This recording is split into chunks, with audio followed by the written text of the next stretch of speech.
So most people solve this question like 5 divided by 5. So 5 divided by 5 is equal to 1, right?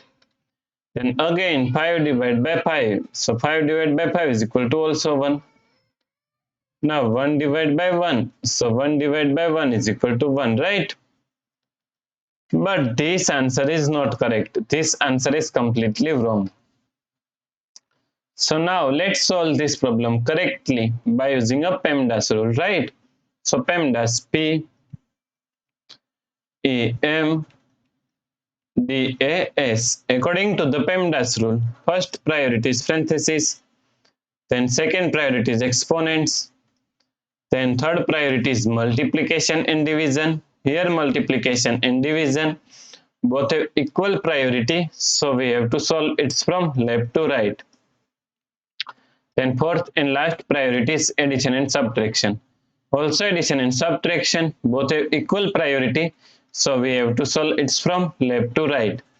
So in this question, here we have division, here division, and here division, and all have equal priority, so we have to solve it from left to right. So first we have to solve this division, right? So now 5 divided by 5 is equal to 1 divided by 5 divided by 5. Now 1 divided by 5 can be written as 1 upon 5 divided by 5, right?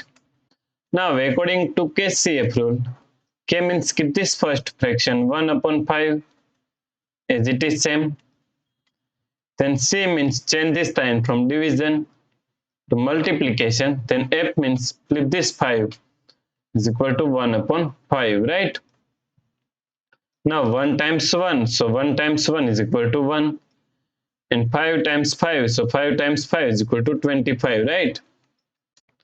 So the correct answer is 1 upon 25.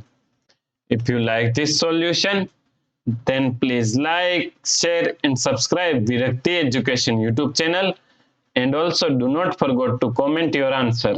Thanks for watching this video.